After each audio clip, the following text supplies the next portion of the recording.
Hello, St. Peter's community. My name is Chad Pro. I'm the Director of Evangelization and Stewardship, and this is the first video of many to come for parents who are taking their kids through First Reconciliation and First Communion and Confirmation if that comes up later. My hope is to generate short 5 to 10 minute videos. And in these 5 to 10 minute videos, the hope is for you to take the content from them and then to deliver them to your children in ways that are appropriate to their cognitive level. So why are we doing this philosophy rather than you sending your kids to the church and having them learn some class to go through the reconciliation and communion? And I'll tell you why this video will be kind of the philosophy of that.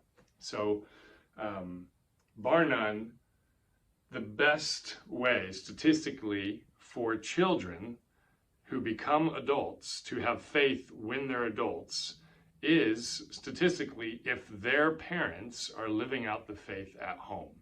So if their parents are not living out the faith at home, in other words, if they're not going to church, if they're not living out a culture of Christianity in the home where there's prayer and where there's obedience and where there's convictions being laid forth, then most likely that's not going to carry out with the child when they become adults.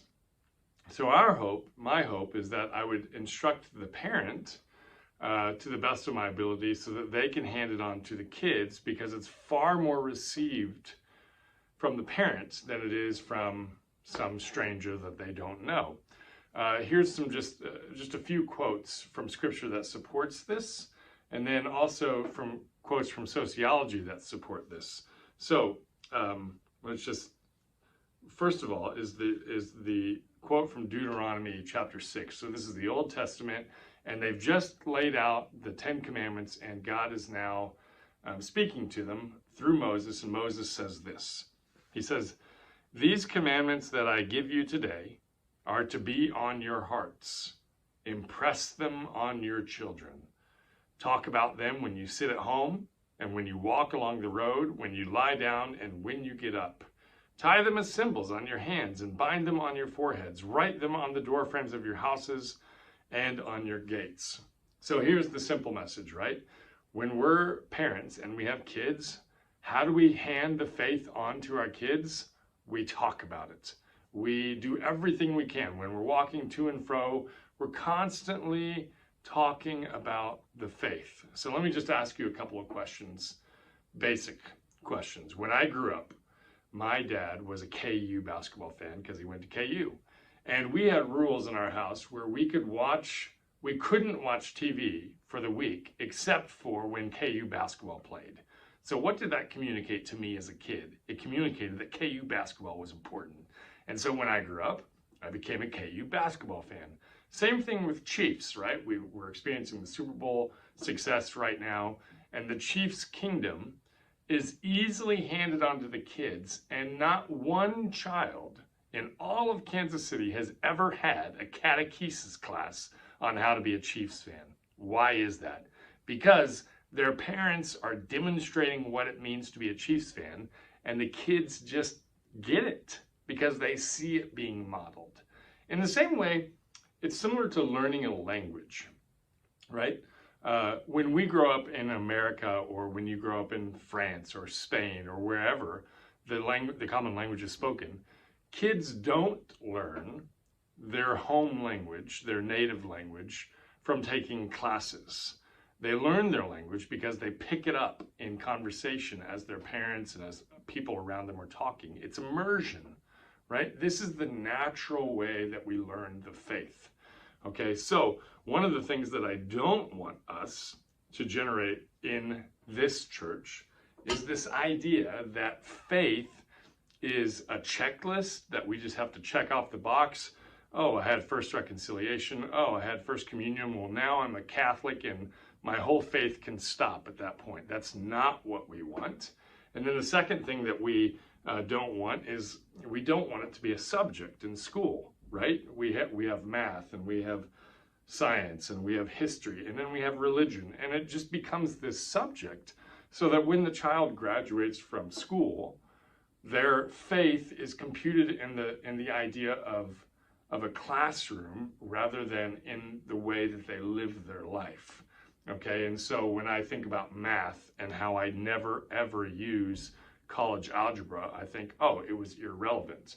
Well, in the same way, I could equate religion and how I never use it in that sense, and so it was irrelevant. But that's not what religion and faith is. It's not a subject in the classroom. It's not a to-do list.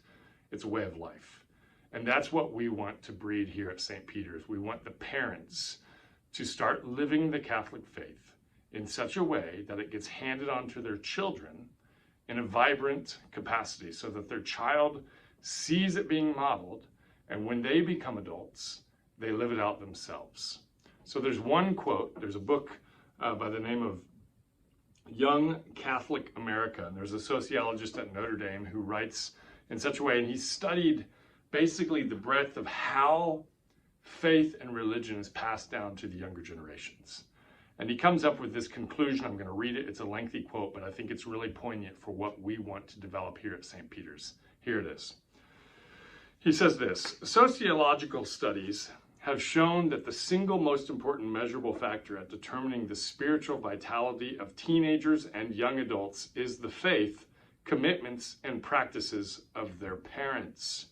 Whether they realize it or not, parents or parental figures today are the most important pastors that youth will ever have. Day in, day out, parents define for many years what is real, normal for, and expected of their children when it comes to religious belief, morality, and practice. Parents set the bar for religious faith and life for their children. Those youth may or may not reach that bar in their own lives, but very rarely do children ever exceed the standard of faith and practice set by their parents. For this reason, previous research has concluded that adults looking for a rule of thumb to anticipate how their children will turn out religiously and spiritually, and otherwise, should rely on this trustworthy dictum: we will get what we are. What parents and churches will get out of their children in the future is what they themselves are in the present, not what they wish they were, not an idealized vision that is rarely achieved, but what they themselves are on a regular basis. The best predictor of the character of religious lives of offspring, in short, is the character of the religious lives of those who brought them into the world and primarily socialized them into participation in it. I think that makes a very compelling point, and that point is this. This is to my parents. This first video is only to you. It's this: the most important thing that you can do right now in preparing your child for First Reconciliation and for First Communion is for you yourselves to practice reconciliation and to practice communion. If you are coming up with excuses where you're not going to Mass, then it really is communicating that the faith is not that important. And so I would encourage you all to evaluate your life commitments and to start making decisions that will influence your children in their faith. And that is first and foremost in your own life. So that's our first introductory. The next one, I'll be talking about the basic aspects of the gospel and how you can pass that on to your children. Thank you and have a great day.